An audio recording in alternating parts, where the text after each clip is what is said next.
தினமலர் நேயர்களுக்கு வணக்கம். வணக்கம். ராஜ்யசபா சீட்டு தேர்தலுக்கு முன் தேமு தேபின்னு தேர்தலுக்கு முந்தைய கூட்டணியில ஒண்ணு, தேர்தலுக்கு பிந்தைய கூட்டணியில ஒண்ணுன்னு கணக்கு போட்டு தூக்கி இருக்கிறது காங்கிரஸ். விவரங்களை உள்ள பார்க்கலாம். தாவேக்காவுடைய ஆட்சியில நிம்மதியா ஒரு மேயரால விளக்கேற்ற முடியுதாங்க அப்படின்னு கேட்குற மாதிரி ஒரு சுச்சுவேஷன் ஏற்பட்டிருக்கு. என்னங்கிறத விவரமா பார்க்கலாம்.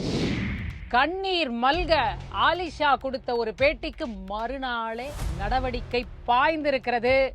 திமுக நிர்வாகியோட மகன் முன்னாள் பாஜக உறுப்பினராக இருந்த திருச்சி சிவா கைது. ஆனால் அந்த யூடியூபர் கைதாவாரா? நேத்துல இருந்து ரொம்ப பரபரப்பா தமிழக அரசியல் வட்டாரத்தில் இருக்கிற விஷயம் என்னன்னா, ஹார்ட் டிஸ்க் மிஸ் ஆயிடுச்சுங்க அப்படிங்கிறதான். எந்த ஹார்ட் டிஸ்க்கு எங்கே இருந்து மிஸ் ஆச்சு, எதுக்கு சம்பந்தப்பட்ட ஹார்ட் டிஸ்க், இது எல்லாத்தையும் டீட்டெயிலாக பார்ப்போம். கோவையில போஸ்டர் பரபரப்பு அடங்கவே மாட்டேங்குது. நேத்திக்கும் பரபரப்பு, முந்தானேத்தும் பரபரப்பு, இன்று அண்ணாமலை அவர்களோட பிறந்த நாள், இன்றும் பரபரப்பு. ஆனால் இன்னைக்கு போஸ்டர் ஒட்டினவங்க யாரு? அவங்க தான் ரஜினி ரசிகர் மன்றத்திலிருந்து, நற்பணி மன்றத்திலிருந்து போஸ்டரை ஒட்டி ஐயா உங்கள் ஆளுமையின் கீழ் அண்ணாமலை மகுடம் சூடவா அப்படின்ற அளவுக்கு போட்டு பரபரப்பை கிளப்பி இருக்காங்க. எதிராளிகள்லாம் கலக்கத்துல இருக்காங்க. மகாராஷ்டிரால 36,000 கோடி ரூபாய் விவசாய கடனை தள்ளுபடி பண்ணியிருக்காங்க. ஆனா தமிழ்நாட்டில் வெறும் 2,000 கோடி தான் பண்ணிருக்கீங்க, இது நியாயமாரே அப்படிங்கிற மாதிரி அன்புமணி ராமதாஸ் அதிரடியான ஒரு கேள்வியை தமிழக அரசு நோக்கி கேட்டிருக்காரு. என்ன விவரம் அப்படிங்கிறத பார்க்கலாம். இதைத்தான் நம்ம இன்னைக்கு பார்க்க போறோம். இது சைட்லைட்ஸ். இந்த தேர்தலை பொறுத்த வரைக்கும் ஜாக்பாட் யாருக்கு அப்படின்னு பாத்தீங்கன்னா, எல்லாமே இல்ல திமுகவில் இருக்க இந்த கூட்டணியில இருந்த அங்கிருந்து இரும்பு கோட்டையாக பின்னி பிணைந்து இருந்த கட்சியினருக்கு தான் சொல்லலாம். சுருள் மாதிரி. ஆமா, பிரிக்கவே முடியாதுன்னு பார்த்தத ஒரு அமைச்சர் பதவி, ராஜ்யசபா பதவின்னு கொடுத்து அப்படி பிரிச்சு இழுத்து இருந்தாங்க. இதுலயும் இன்னும் ஒரு கொஞ்சம் அதிகப்படியா அதிர்ஷ்டத்தை சந்தித்து இருக்கிறது காங்கிரஸ்னு பார்க்கலாம். ஏன்னா முதல்ல போயிட்டாங்க. சீனியாரிட்டி பிரகாரம் அவங்களுக்கு கொடுத்துதாங்கன்ற மாதிரி போயிட்டு ராஜ்யசபா சீட்டு ஐயா கொடுங்கன்னு இந்த சைடு போய் கோரிக்கையை வைக்கிறாங்க. இப்படி திரும்பி வர்றதுக்குள்ள சூடா அப்படியே உடனே ரிலீஸ் பண்றாரு அறிக்கையை.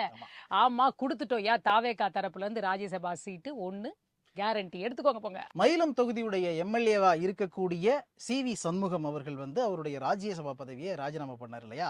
அந்த தொகுதிக்கு இடைத்தேர்தல் வரப்போகுது. அந்த MP சீட்டுக்கு இடைத்தேர்தல் வரப்போகுது 18ஆம் தேதி.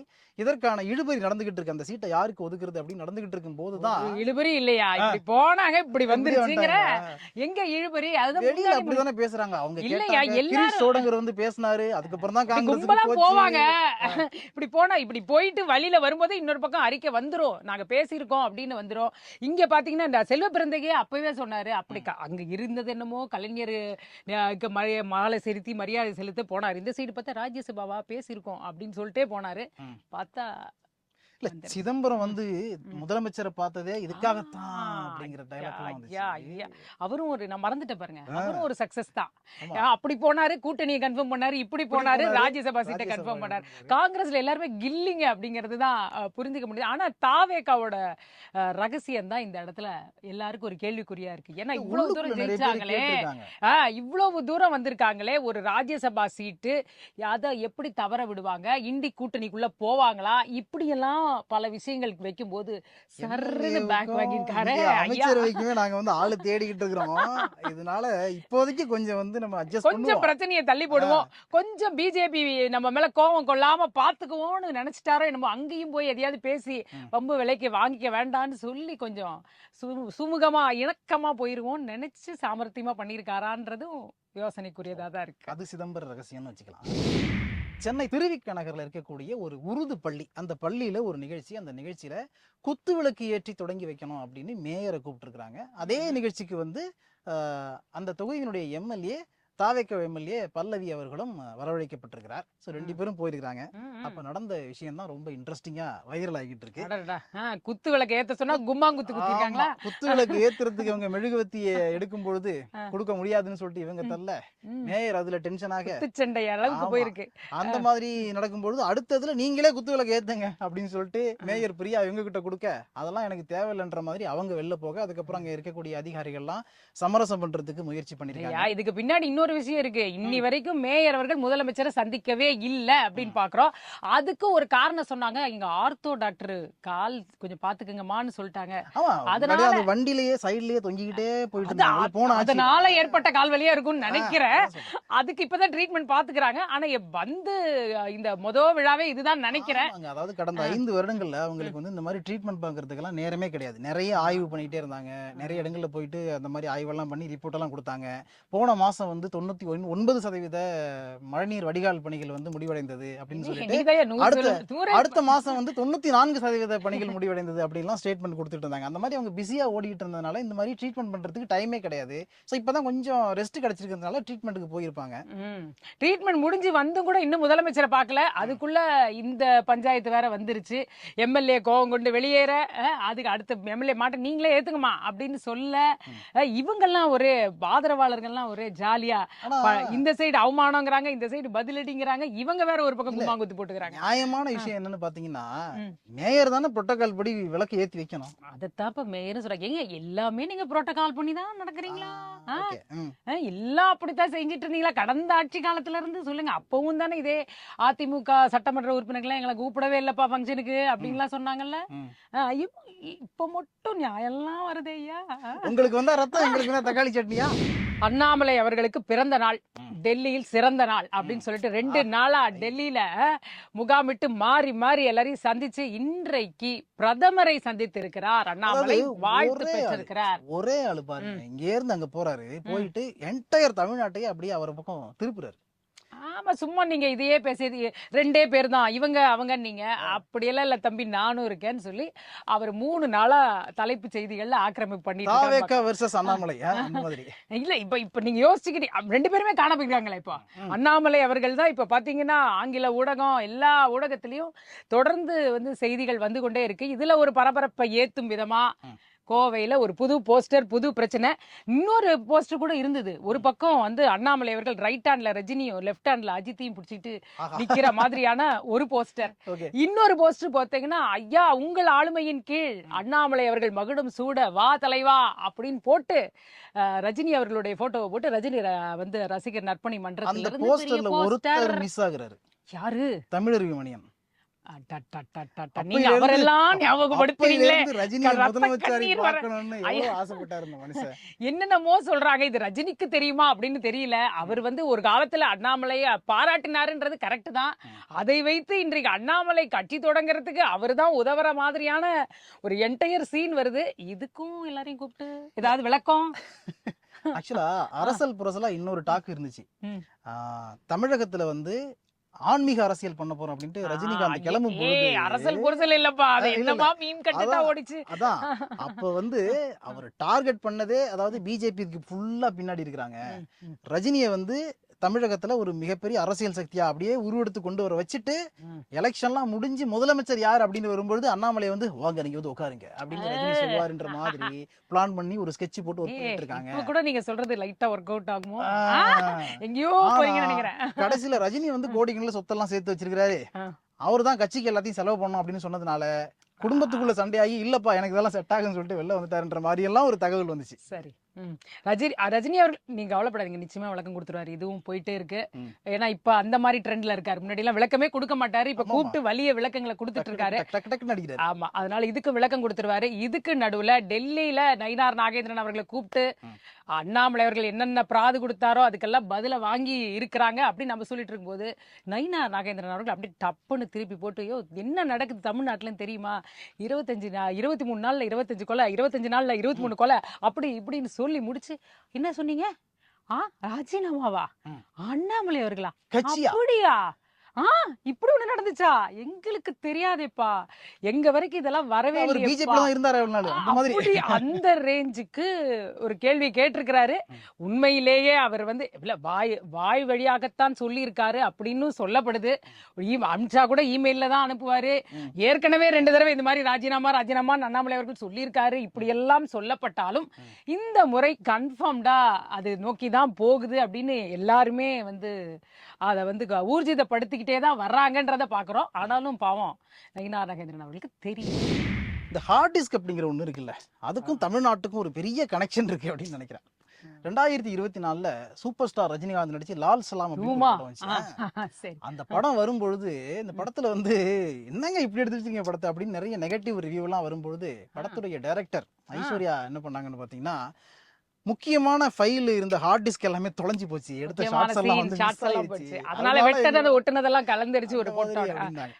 அந்த மாதிரி இப்ப ஆமா, அந்த மாதிரி ஒரு சம்பவம் இப்ப நடந்திருக்கு. ஆனா இது அதுவாது ரொம்ப சினிமா சினிமா இது வந்து நாட்டையே பாதிக்கக்கூடிய ஒரு சம்பவம். ஆ. கடந்த ஆட்சியில மின்சாரத்துறையில எந்த அளவுக்கு ஊழல் நடந்துச்சு அப்படின்னு அது சம்பந்தப்பட்டு, அதாவது எங்கெங்க டெண்டர் எழுதணும் ஐயா கொடுத்தாங்க, புக்கு எழுதணும் அதான் அதுக்கு. எங்கெங்க டெண்டர் கொடுத்தாங்க, யாருக்கு வந்து ஒப்பந்தங்கள் கொடுக்கப்பட்டது அப்படின்னு பல விஷயங்கள் எல்லாமே அடங்கின ஃபைல்ஸ் எல்லாம் அடங்கின ஹார்ட் டிஸ்க் வந்து காணுங்க அப்படின்னு சொல்லிருக்காங்க. ஏற்கனவே தங்கத்தை எலி கையை அப்படி கடிச்சிருச்சு. பிசைந்தார் நிர்மல்குமார் அவர்கள். எத்தனைன்னு கேட்டீங்கன்னா 8ங்கிறாங்க 12ங்கிறாங்க 18ங்கிறாங்க இப்ப 20ங்கிறாங்க. ஐயா எக்ஸாக்ட்டா ஏதாவது எத்தனை இருக்கா தெரியலன்ட்டாரு. அங்க மின்வாரிய தலைமை அலுவலகத்துல ஏதாவது இருக்கா அப்படின்னு கேட்க தோணுது. யார் பண்ணாங்க எப்ப பண்ணாங்க அப்படின்னா ஒரு கொஞ்சம் பேரை நாங்க சஸ்பெண்ட் பண்ணோங்க, அதுக்கப்புறம் தான் இது நடந்திருக்கும்னு நினைக்கிறேன், ம், கொஞ்சம் விசாரணை எல்லாம் போயிட்டு இருக்கு, ம். விசாரணைக்கு அப்புறம் தான் தெரிய வரும்னு உடனே அங்க இருந்து வந்தார் முன்னாள் மின்துறை அமைச்சர். யோ செந்தில் என்ன பாலாஜி. நினைச்சீங்க என்ன பத்தி அப்படின்னு சொல்லிட்டு அங்க வந்து என்ன அப்படி இருந்தா முதல்ல நடவடிக்கை எடுக்க வேண்டியது தானே, உங்களை யார் நடவடிக்கை எடுக்க வேண்டாம்னு சொன்னாங்க, டெண்டர் விஷயத்துல யாரும் முறைகேடு பண்ண முடியாதுப்பான்னு சொன்னாருங்க. ஆ. அவ்வளவு டிரான்ஸ்பரன்சியோட இருந்திருக்கு அவர் அப்படிங்கிறாரு. எல்லாத்தையுமே ஸ்ட்ராங்கா தான் கரெக்ட் சொல்றாரு. தாங்க. ஆனா என்ன கோல்ல தான் என்ன பிரச்சனை, டிரான்ஸ்ஃபார்மர்ல தானே பிரச்சனை, ம். என்ன டெண்டர்ல என்ன பிரச்சனை அப்படின்ற மாதிரி டெண்டர்ல ரொம்ப வெளிப்படலாம். டிரான்ஸ்ஃபார்மர்ல 397 கோடி முறைகேடு நடந்திருக்குன்னு அறப்போர் இயக்கம் ஒரு பெட்டிஷன் போட்டாங்க. அது சம்பந்தமான வழக்கம் வந்து இப்ப நிலுவையில இருக்கு. உயர்நீதிமன்றம் முகாந்திரம் இருக்கறனால தானே ஆமா. சிபிஐ விசாரணைன்றாங்க. விசாரணை சொல்லிட்டாங்க. இல்ல செந்தில் பாலாஜி எடுத்துக்கிட்டீங்கன்னா, தமிழ்நாட்டை பொறுத்த வரைக்கும் அவர் மாதிரி ஒரு விஷயத்த ஸ்ட்ராங்கா உறுதியா பேசக்கூடிய அமைச்சர் யாருமே கிடையாது. ஒரு நபர் யாருமே கிடையாதுன்னு சொல்லலாம். நீங்க கவனிச்சு பாத்தீங்கன்னா தெரியும். ம். இப்ப 2 நாளைக்கு முன்னாடி வந்து இந்த 10 ரூபா பாலாஜி அப்படின்னு சொல்லிட்டு பாட்டெல்லாம் வந்து பாடிட்டு இப்ப இருந்தாங்களே, 10 ரூபாய் இல்லையா இல்லையா அப்படின்னு அப்படின்னு கேட்டாரு. கேட்டிருந்தாரு. ஓகேவா? அதே இது கொஞ்சம் அப்படியே பின்னாடி போனீங்கன்னு வச்சுக்கங்களேன், ரிவர்ஸ் பண்ணி நம்ம ம். பின்னாடி போனோம்னா, ம். ஒரு பத்திரிக்கையாளர் கேட்பாரு, ம். இந்த மாதிரி டாஸ்மாக்ல 10 ரூபா வாங்குறாங்க பாட்டிலுக்கு அப்படின்னு கேட்டா அவர் அதுக்கு என்ன பதில் சொல்லுவாரு தெரியுமா? ம்.